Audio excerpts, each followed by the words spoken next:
Olá pessoal, tudo bom? Em nosso último encontro, falamos sobre o processo que levou ao fim da escravidão no nosso país. Hoje vamos falar da crise do Segundo Reinado. Crise essa que levou à queda da monarquia e à proclamação da República no dia 15 de novembro de 1889. O que será que aconteceu, hein? Hoje é dia de falar de República. Vamos lá?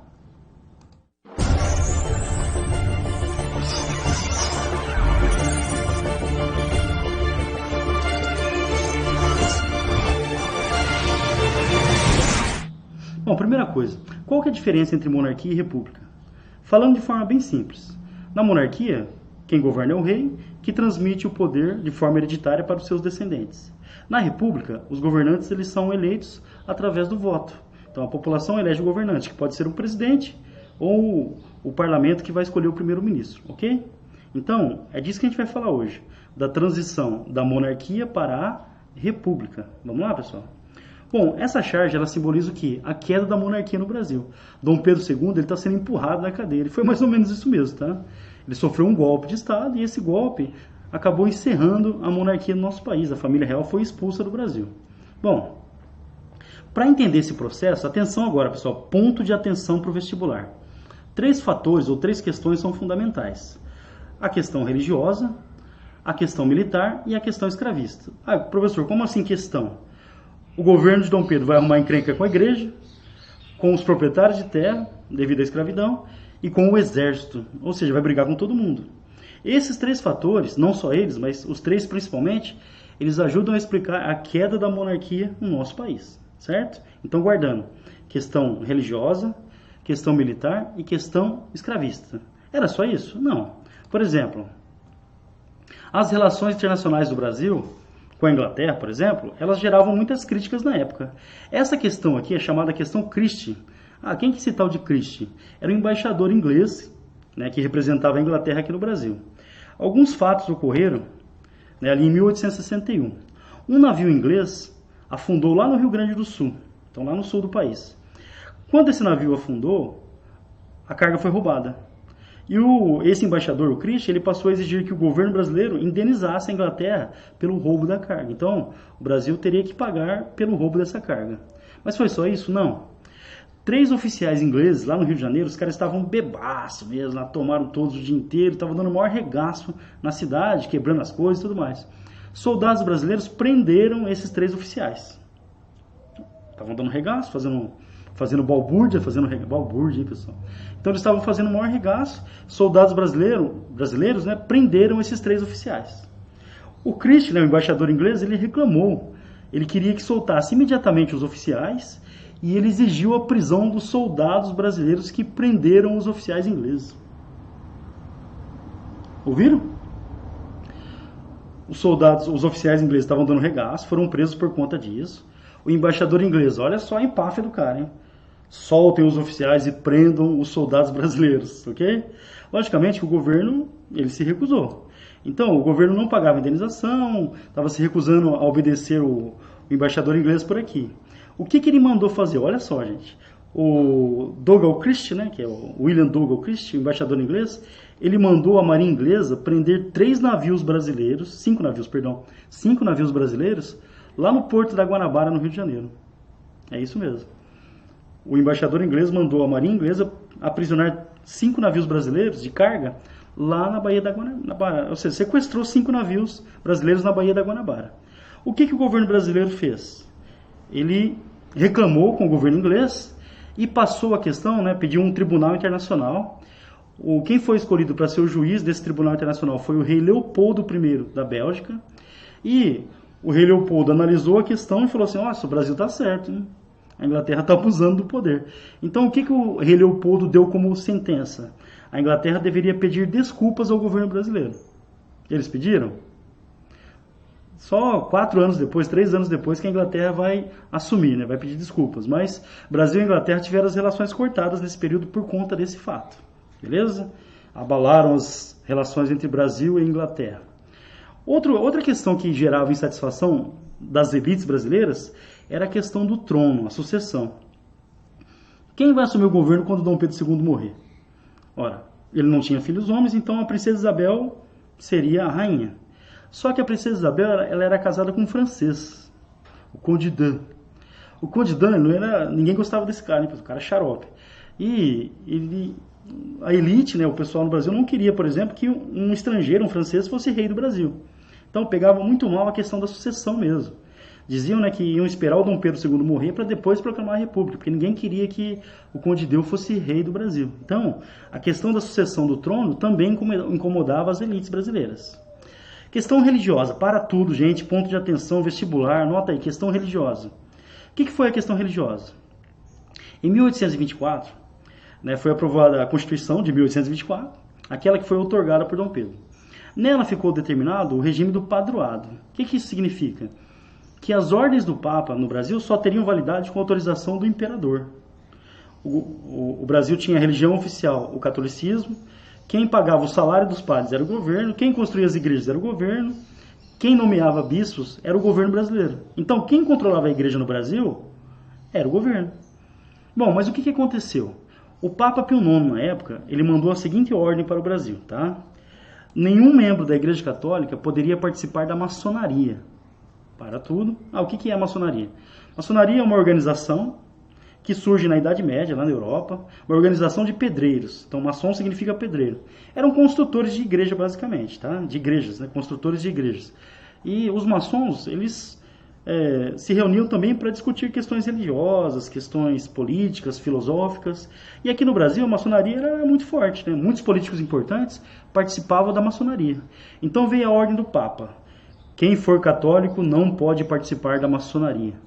Só que é o seguinte, qualquer ordem do Papa só teria validade no Brasil se o imperador desse o beneplácito, ou seja, se o imperador concordasse. E Dom Pedro não concordou com essa ordem. Ou seja, essa ordem papal não vale no Brasil.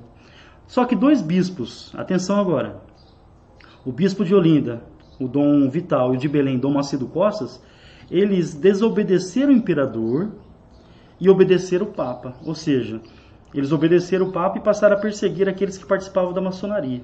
Obedeceram o Papa e desobedeceram o imperador Dom Pedro II. O imperador ficou furioso, gente, ficou bravo mesmo. Aí o que ele fez? Ele mandou prender dois bispos. O imperador mandou prender dois bispos na época que a Igreja Católica tinha uma influência e um poder muito grande.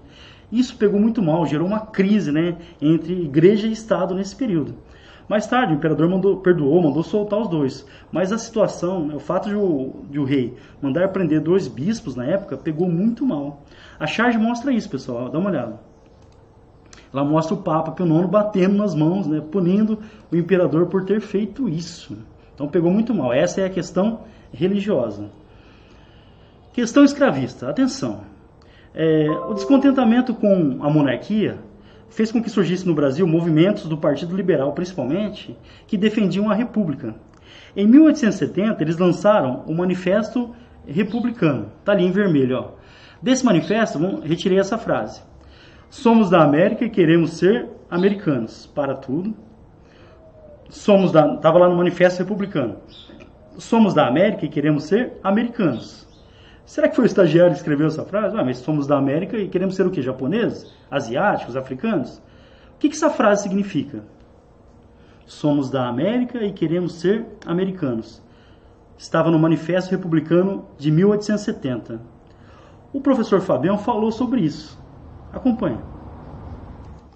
De todos os países, de todos mesmo, da América, o Brasil foi o único que adotou a monarquia como forma de governo. Enquanto todos os outros países do continente americano eles adotaram repúblicas como forma de governo, o Brasil foi o único a adotar a monarquia, uma monarquia hereditária constitucional. Rapaz, bonito esse cara, hein? Quem é? Nossa, muito gato mesmo. Bom, viram o que ele falou, gente? O Brasil foi o único país da América, né, depois das independências do continente americano, a adotar a monarquia como forma de governo. Então, esse manifesto republicano é importante para o vestibular. Ele quer dizer isso. Somos da América e queremos ser americanos. Somos da América e queremos ser republicanos. Outro fato importante aconteceu em 1873. Aqui em São Paulo... Aqui em São Paulo surgiu o PRP, Partido Republicano Paulista. Guarda essa sigla, tá? Vai ser importante. O Partido Republicano Paulista representava republicanos aqui na província de São Paulo. eles estavam descontentes com o seguinte, ó. São Paulo era a grande locomotiva econômica do Brasil devido ao café. E eles diziam que não tinham a representação equivalente ao poder econômico de São Paulo. Então os paulistas estavam descontentes porque a província de São Paulo não tinha a importância política que deveria ter devido à economia. Então eles queriam o quê? Maior autonomia para a província. E passaram a defender também, por conta disso, a causa republicana. Outro fator importante, né, dentro da questão escravista foi a publicação da Lei do Ventre Livre. Muitos proprietários de escravos achavam que o governo estava se intrometendo demais na relação entre escravos e senhores, e isso enfraqueceria os senhores, ou seja, os proprietários de escravos ficaram descontentes com a Lei do Ventre Livre, uma intromissão do governo nas relações entre senhores e escravos. Quem mandou libertar as crianças, não é verdade, pessoal? Os proprietários ficaram bravos. Mas o fato que pegou mal mesmo foi esse, ó. Quando a princesa Isabel, a redentora, a salvadora, aquela que libertou os escravos, assinou a Lei Áurea, essa lei ela não previa indenização para os proprietários de terra. Essa lei ela não previa que os proprietários de escravos, os grandes proprietários de terra do Brasil, eles fossem indenizados pela perda dos escravos. A lei não previa isso. Isso deixou a elite muito descontente nesse período. Tá? Então, a base de sustentação do governo eram os proprietários de terra. A grande base de apoio do governo imperial eram os grandes proprietários. E com a abolição da escravidão e o fato da lei não ter previsto indenizações aos proprietários, jogou parte dos proprietários contra a monarquia no Brasil. Então o governo também brigou com os proprietários de terra. Falta brigar com quem? Falta brigar com o exército. Bom, depois da Guerra do Paraguai, pessoal, a gente vai falar sobre a Guerra do Paraguai separado, tá? Senão o vídeo fica muito longo. Bom, mas um resuminho. A Guerra do Paraguai, ela foi uma disputa pelo Rio da Prata. O Rio da Prata, ele dava acesso até o interior aqui da América do Sul. Então ele era importante para o Paraguai, para o Brasil, para a Argentina, para o Uruguai e também para a Inglaterra, tá? Ou seja, esses países, devido ao controle do Rio da Prata, né, acabaram entrando em conflito. A guerra colocou Brasil, Argentina e Uruguai contra o Paraguai. Repetindo, Brasil, Argentina e Uruguai contra o Paraguai. Logicamente que o Paraguai não aguentou. Embora o Paraguai fosse militarmente muito forte na época, ele não vai aguentar. E o Brasil ele foi o grande protagonista da guerra. Né? O exército brasileiro foi o grande protagonista que levou a vitória, né? A vitória do Brasil sobre o Paraguai. Então, quando termina a guerra, o exército ele voltou empoderado. Nós somos importantes. Olha lá, somos heróis. Vencemos a Guerra do Paraguai, a principal batalha que o Brasil já se envolveu até hoje. Né, pessoal? Em número de mortes, por exemplo. Ou seja, para o Paraguai a guerra foi uma tragédia. Mas o exército ele voltou empoderado. E como ele voltou empoderado, eles passam a exigir algumas coisas. Por exemplo, o governo dava mais importância à Guarda Nacional do que ao exército. Os soldos, né, o salário do soldado eram baixos, as promoções eram ruins, ou seja, os militares estavam descontentes e eles eram ignorados pela monarquia. Isso levava a um grande descontentamento do exército em relação ao governo de Dom Pedro II. Boa parte dos militares eles seguiam uma corrente política, né, ideológica, filosófica chamada positivismo. Criado por Auguste Comte, o positivismo ele prega o quê? A evolução contínua da humanidade. O ser humano vai evoluir sempre. Então, um processo contínuo. E a base dessa evolução é a ciência. Então, segundo Auguste Comte, né, criador do positivismo, a humanidade está sempre em evolução, sempre em ascensão. E a base dessa evolução vai ser a ciência. Muitos militares eles adotaram o positivismo como corrente ideológica.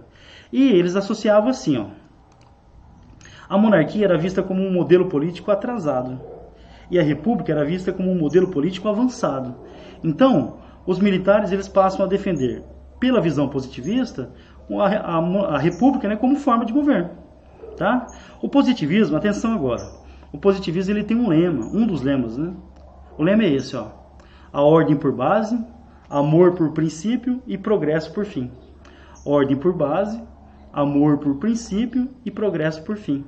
Olha a bandeira do Brasil, o que está escrito? Ordem e progresso. Então, se você não sabia por que estava escrito ordem e progresso na bandeira do Brasil, a explicação está aí. Foi a corrente política e ideológica que saiu vencedora no período, ok? Bom, outra coisa que vai fazer a situação se agravar nesse período é que os militares eles eram proibidos de dar opiniões políticas públicas. Eles não podiam criticar o governo publicamente, falar na imprensa, por exemplo. E isso vai gerar um atrito, lembra? Os militares estavam empoderados, eles queriam maior influência na política. A Guarda Nacional era tratada pelo governo com maior importância do que o Exército. Então os militares eles estavam descontentes. Muitos deles já defendendo a República, baseada nas ideias positivistas. Aí, atenção agora a essa sequência de fatos. Ó. Em 1886, o Marechal Manuel Deodoro da Fonseca... Pessoal, atenção a esse personagem. O Marechal Deodoro ele era o militar com maior influência no Exército. Ou seja, ele era o militar mais importante. Então, o que vai acontecer com ele vai mostrar o rumo da situação agora. Porque assim, ele era chefe militar do Rio Grande do Sul. E lá, alguns militares deram opiniões políticas publicamente, criticaram o governo publicamente. E o governo mandou que ele punisse esses militares. O que o Marechal Manuel Deodoro da Fonseca fez? Ele se recusou a punir. Isso deu status para ele em relação ao Exército, mas o governo não aceitou. Então ele foi afastado, foi demitido. Depois reincorporado, mas ele foi demitido inicialmente. A demissão do Deodoro, o afastamento dele, pegou muito mal. Ou seja, aumentou o atrito entre exército e governo. Em 1887, esse outro personagem, chamado Benjamin Constant, ele vai fundar o Clube Militar. O Benjamin Constant ele era um republicano, ele defendia a República. O Marechal Deodoro ele era monarquista, ele era amigo pessoal de Dom Pedro I. Então, o Marechal Deodoro ele não era a favor da República. Ele dizia até que o povo brasileiro não estava preparado para a República. O Benjamin Constant, que é fundamental nesse processo também, ele era republicano e ele vai fundar o Clube Militar. O Clube Militar que foi criado justamente para debater questões políticas, questões filosóficas e para defender a República como forma de governo. Criada por ele em 1887, o chamado Clube Militar. No dia 9 de novembro de 1889, o governo de Dom Pedro vai promover um grande baile na Ilha Fiscal, lá no Rio de Janeiro. Um baile para a elite na época, muitos convidados importantes. Esse baile ele foi visto como uma tentativa de recuperar o status, o prestígio da monarquia na época. Só que enquanto o rei estava promovendo um baile, lá no Clube Militar, no mesmo dia, na mesma hora, eles estavam decidindo o futuro da monarquia. Então, no dia 9 de novembro de 1889, o Benjamin Constant convenceu lá os membros do clube a optarem pela queda da monarquia. Faltava convencer quem? Faltava convencer o Marechal Deodoro da Fonseca, lembrando, ele era monarquista e amigo pessoal de Dom Pedro I. Ele foi convencido, não a derrubar a monarquia, mas a derrubar o governo. Então, no dia 15 de novembro, na manhã do dia 15 de novembro de 1889, o Marechal Deodoro liderou o exército que derrubou o Conselho de Ministros, o governo do Visconde de Ouro Preto. Então, ele derrubou o presidente do Conselho de Ministros e não a monarquia. Ouviram isso? Então, na manhã do dia 15, o Marechal Deodoro da Fonseca, liderando o exército, ele vai e derruba o presidente do Conselho de Ministros, que é o Visconde de Ouro Preto. Ele queria que o governo colocasse um primeiro-ministro, um presidente de conselho, que atendesse às aspirações do exército, ou seja, alguém mais simpático ao exército, certo? Então, o Marechal Deodoro ele não derrubou a monarquia. Dizem que ele derrubou o governo de Visconde de Ouro Preto e voltou para dormir em casa. Você sabe o que é fake news? As fake news já existiam nesse período, pessoal, é sério. Não tinha internet, não tinha WhatsApp, mas as notícias falsas já existiam.